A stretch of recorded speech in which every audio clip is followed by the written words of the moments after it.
Hello guys, and welcome back to my channel. I know it's been a lot of time that I have not made any video. I have not uploaded any, so I thought of making one today so that it may be beneficial for the feedbacks that I'm getting. So I'm so happy for the feedbacks that you guys gave me. Thank you so much for the support, for the love of my content. And one thing more regarding this, I had got a comment which wants the notes. So to mention that, notes are nothing that I make down. Okay, I do not pen down any notes. Whatever I speak or whatever I try to explain from the lines, that can be your notes. The one thing you have to do is you have to make the notes as much you think necessary on your own. So that is a part of your homework, I can say. You have to do the hard work of making the notes from the explanation that I give or from the important things which are mentioned in the book itself. Okay, and as you know, I always refer to the NCERT book. So from there you can find out some important some important years, right? The acts, the articles of Indian Constitution wherever mentioned are very important. It does not only helps you in the class but in various competitive examinations. Some common articles can be asked, some acts can be asked about. So in those cases, in those places as well, it will be very fruitful for you if you remember that when the particular act was passed, or what was the particular article for this particular concepts in the constitutions, IPC, CRPC, to have not a holistic view, I may say, but a brief knowledge of these things is not a bad thing, right? So make sure that you just read through the NCERT books, make the notes on your own, because I have no such mechanism of making the notes. Okay, so I do not make notes, I just read the line and explain it to you. I try my best to give the explanation that is possible by me.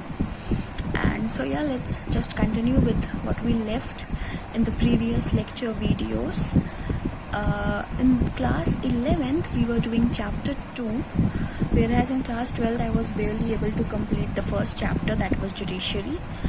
So in this chapter we were talking about the democratic form of government, right? What are the three organs of government: legislature, executive and judiciary.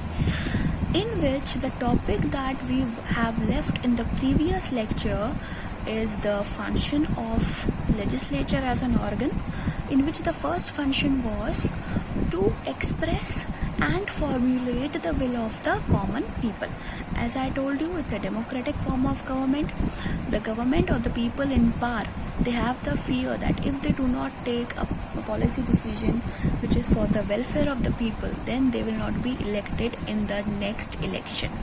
So to overcome this fear and to get elected again in the coming elections, because elections are held regularly at regular intervals of time, yes, so and anybody will like to remain in power. Okay, so everybody will like to remain in power. So to get that power, to get that seat again and again in the upcoming elections, they try to understand what is the will of the people and they act accordingly. Okay, and already they know if they don't act in the will of the people, if they are making any law or any legislation which is against the will of the people, then they are well aware of they will not be elected in the next election. So the second function is that legislature enacts laws. Obviously we know legislature is for enacting the law, then executive is for implementing them, and judiciary is for adjudicating the disputes, right, and imposing the penalty over the people who are violating the law. Yes, so second function is enacting law for certain purpose and objectives.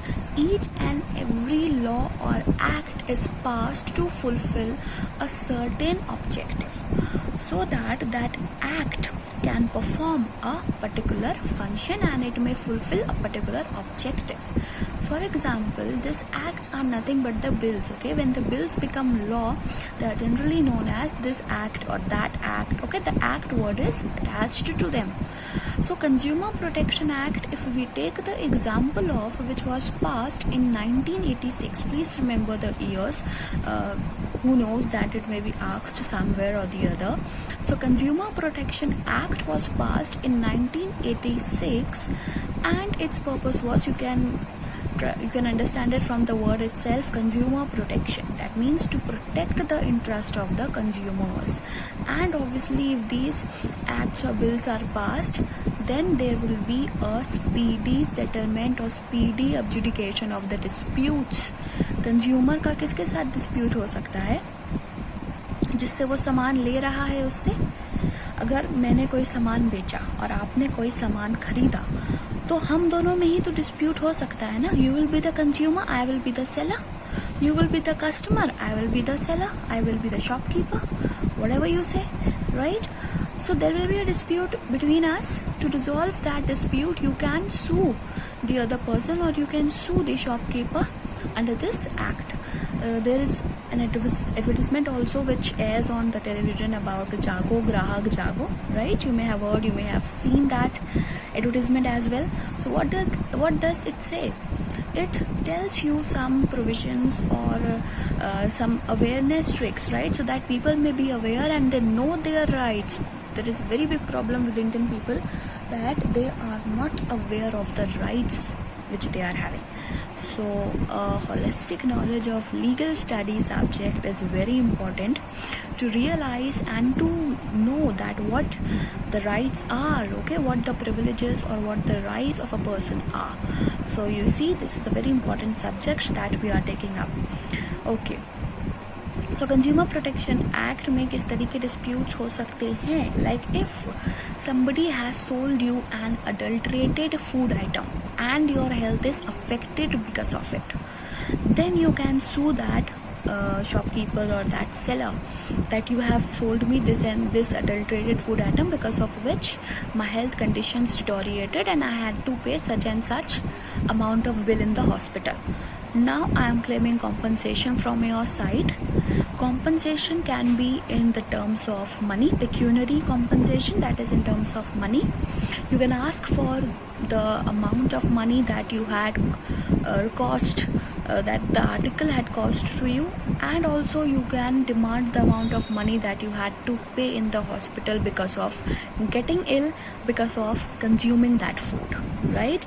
So compensation can be awarded, and there is different amount of compensation that is awarded in different cases, as the case may be, as the discretion of the court whatever considers the amount of money necessary to be given, so that much compensation is awarded to the aggrieved person. So this is all. Enacts laws for certain purposes. Certain acts are passed that fulfill a particular objective, like Consumer Protection Act has the objective of protecting the interest of consumers. Now under this act, one cannot sue another person for negligent driving, right, or any other thing. So this can't be done. It is just for the consumer shopkeeper disputes. Then the third point is laws are classified. Legislative acts are called substantive acts, means these are the various classifications of the acts which are passed by the legislature. Okay, so legislative acts are called substantive acts, means what? Substantive, objective, these two words are there.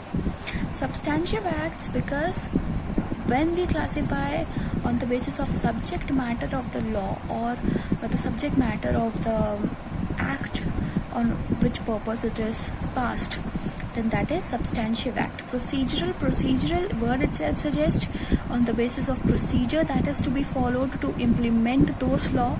Okay, if there is a different procedure for one law and it is completely different with the passing and implementing of another law B, right? A and B, if there are two laws, I have a different procedure for implementing law A and I have a completely different scenario for implementing the law or act B, then that would be, those two laws will be classified on the basis of procedure. So that will be procedural laws. Okay, repealing acts. Now repeal is a very favorite term when we say that the person was not satisfied with this court's verdict, so it has repealed to the higher court. That means the earlier condition was not satisfying, and so the person has reappealed, right? उसने फिर से plea file करी है, again. So here repealing acts means those earlier statutes, those existing laws or statutes that have become obsolete or void in the present scenario if taken into consideration. That means if there is a law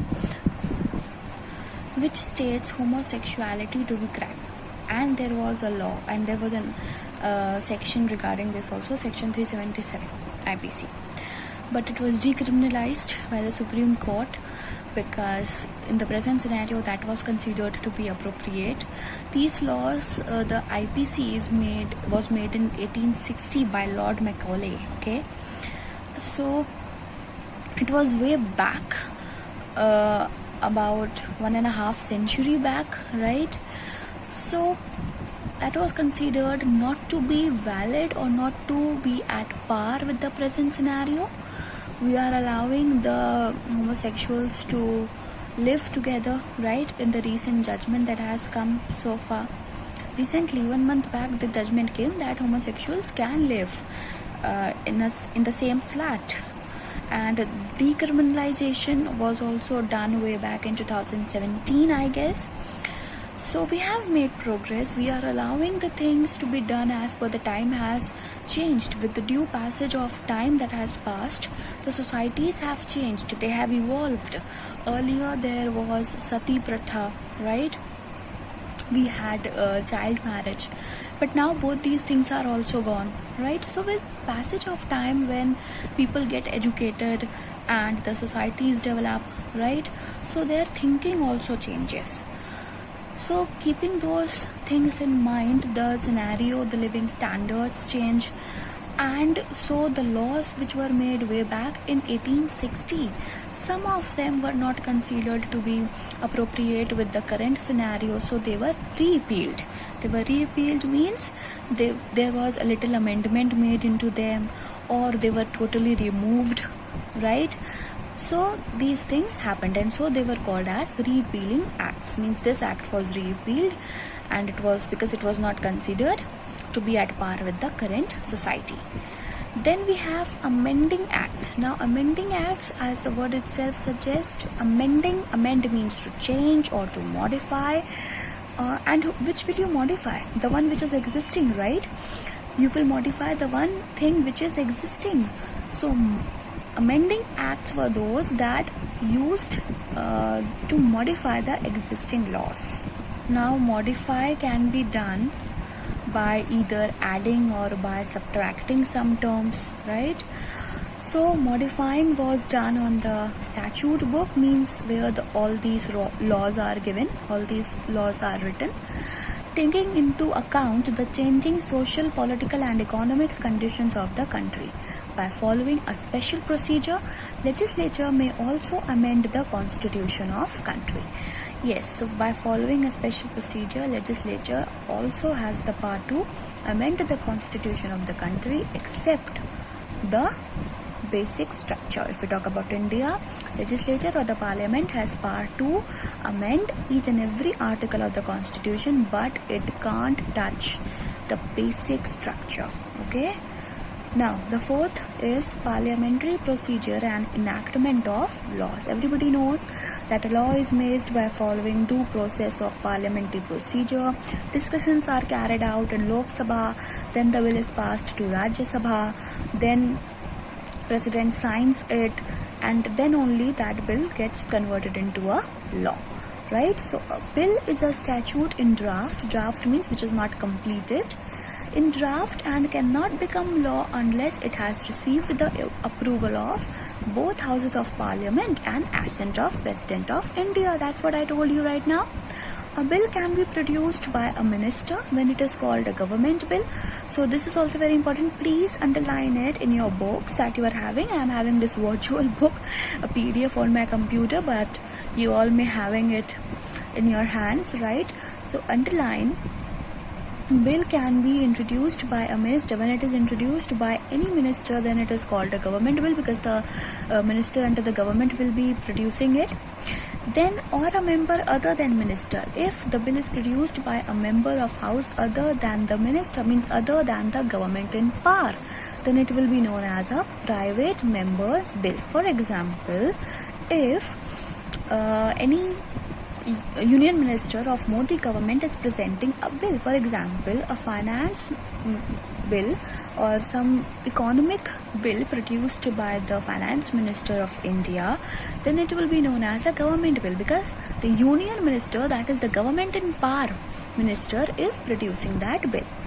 But if a bill is produced by Sonia Gandhi or by Rahul Gandhi, then since they are not in government, they are not in power, so that will be, so those bills which are presented by the non-government people, that will be known as a private member bill. Okay, I think that concept is clear. Now further articles are given and I will be taking up the rest in the next lecture. So that's all for today. Thank you so much. And one thing more, please, if you like my content, do subscribe to my channel. I will keep on uploading. I will try to keep on uploading the videos on a regular basis. And also don't forget to share it.